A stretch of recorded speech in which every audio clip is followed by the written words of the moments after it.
I'm 71 years old, and I'm about to tell you something that might upset you. Everything you think you know about loyalty and hard work is completely wrong. And the people who should be telling you this, your boss, your company, the entire corporate system, they're lying to you. They sold me the same lie for 45 years. I gave a company 45 years of my life. 45 years. I missed birthdays, anniversaries, vacations, my kids growing up. I worked weekends. I answered emails at midnight. I was the first one in, last one out. And you know what they did when I turned 58? They restructured. That's corporate speak for, we found someone younger and cheaper. 6 weeks. That's how long it took them to replace me. I spent 45 years believing the same lies you probably believe right now. So I'm not sharing this for me, honestly. Those decades are gone. I can't get them back. I'm sharing this for you. Not for me, for you. For you. Here's the lie they tell you. Work hard. Be loyal. Sacrifice now. Climb the ladder. Make yourself indispensable. The company will take care of you. That's the biggest con in modern history. I started at 23, right out of college, accounting firm in Chicago. My manager pulled me aside first week and said, "You want to make partner? You put in the hours, you show commitment." So that's what I did. I worked 70, 80-hour weeks. My girlfriend Jennifer, she wanted to go hiking on weekends, take trips, build a life together. I said, after I make senior associate, then we'll have time. I made senior associate at 28. You know what changed? Nothing.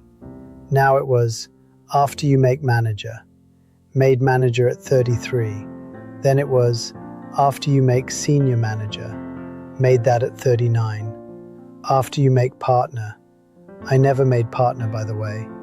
They kept moving the goalpost, and I kept chasing it. Jennifer left when I was 36. She said, "You're married to your job, not to me." I thought she was being dramatic. Now I realize she was just being honest. That day never comes. You know why? Because the goalposts always move. There's always one more promotion, one more project, one more quarter to prove yourself.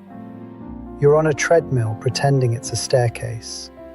You want to know what I accomplished in 45 years? I was director of finance. I managed a department of 30 people. I helped the company grow from $50 million to over $800 million in revenue. I had my own parking spot, my own office, my name on presentations to the board. I was, respected. People came to me for advice. And you know what? None of it mattered. Not one bit. You achieve your goal, and for about 48 hours, you feel amazing. You made it. You're important. Then Monday comes, and it's just another day, another spreadsheet, another meeting. Now you need the next thing. Bigger title, better office, more direct reports. It's a hamster wheel disguised as a career. I had a colleague, David, brilliant guy, started the same year as me. He made partner at 42. Everything I wanted, he got it. Corner office with windows on 2 sides, his name on the door, partner distributions, the works. He had a heart attack at his desk at 54, died before the ambulance arrived. He worked himself to death for a nameplate and a parking spot. I went to his funeral. His son, maybe 19 years old, gave the eulogy. He talked about how his dad never made it to his soccer games, how he was always working, how they were going to go to a Cubs game soon for 10 years. And I'm sitting there thinking, that's me. I'm looking at my own funeral. Is that the legacy you want? Your kids remembering you were always at the office? Let me tell you what I lost in those 45 years, the real things that actually mattered. I have a daughter, Emily. I missed her dance recitals. All of them. 6 years of dance, kindergarten through 5th grade. I made 0. I was always in client meetings or closing out the quarter. She stopped asking me to come. She was 11 years old, and she'd already given up on me showing up. My son's baseball games.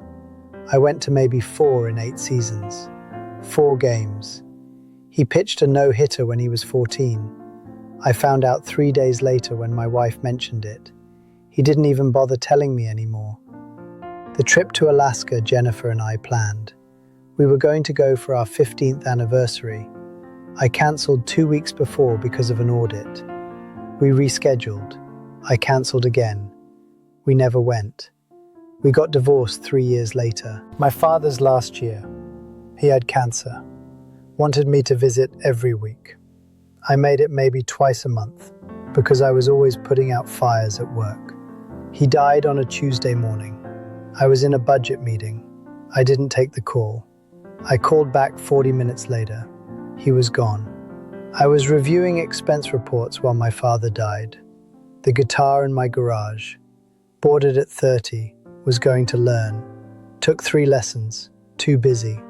It's still there, covered in dust, strings rusted. A $1,200 reminder of all the things I said I'd do later. The missed opportunities. The roads not taken. The love you didn't express because you were always too tired, too stressed, too busy. Then came the restructuring. I was 58. They called me into a conference room on a Thursday afternoon. HR was there. My boss was there. They had a folder with my name on it. We're going in a different direction. Your position is being eliminated. We appreciate your years of service. Years of service. Like I was furniture. They gave me 6 weeks and a severance package. 6 weeks to train my replacement. She was 31, made half my salary, knew a quarter of what I knew. Didn't matter. She was cheaper. That's all that mattered. I walked out of that building for the last time, and I sat in my car in the parking lot for an hour. Just sat there. I'd given them 45 years, and they erased me in one meeting, like I never existed. That was 13 years ago. And you know what's funny? The last 13 years have been better than the previous 45 combined. Not because I got rich or started some successful business. I didn't. Because I finally understood what I'd been missing. The meaning I was chasing through promotions and titles? It was in simple things the whole time. Time with people you love. Work that feels meaningful to you, not to some boss or company. Actually being present. Experiencing life instead of postponing it. That's it. It's almost embarrassing how simple it is. I'm grateful now. Truly grateful. Not for getting replaced, obviously. That hurt like hell. But for 13 more years to actually live. For my kids forgiving me and giving me another chance. For finally understanding that I was building a career next to my life instead of building a life. So let me ask you something. Really ask you. If you died tomorrow, would you be satisfied with the life you've lived so far? Not would your boss write a nice LinkedIn post about you. Not did you hit your targets. Not did you get promoted. Just, would you be satisfied? Think about it. Really think about it. I mean, honestly sit with that question. If the answer is no, then what are you waiting for? Another promotion? Another raise? I'm telling you, it's not coming. Or if it does, it won't matter. It won't fill the hole. I'm 71 years old, on borrowed time. My doctor keeps finding new things wrong with me. But you know what? So are you. We all are, really. You just think you have more runway than you do. I thought I had all the time in the world at 35. Then I blinked, and I was 58, and it was over. So here's what I need you to do. Not consider, not think about, do. Stop sacrificing your life for a company that would replace you before your obituary runs. Stop missing your kids' events for a job that doesn't care about you. Stop postponing joy until retirement. Stop trying to prove yourself to people who will never be satisfied. Start protecting your time like it's the only thing you own, because it is. Start saying no to extra projects that steal your weekends. Start leaving at 5. Actually, start leaving at 5. Start being present at dinner instead of checking your phone. Start taking the vacation days you've earned, all of them. Start doing work that feels meaningful to you, not just profitable to someone else. Start showing up for the people who actually matter. Your kids, your partner, your parents while they're still here. Start living now, not later. Start now. Not after this quarter, not after you get that promotion, not after you prove yourself one more time. Now, today, this moment. Listen, I'm 71. If I'm lucky, maybe I have 10 more years. Probably less.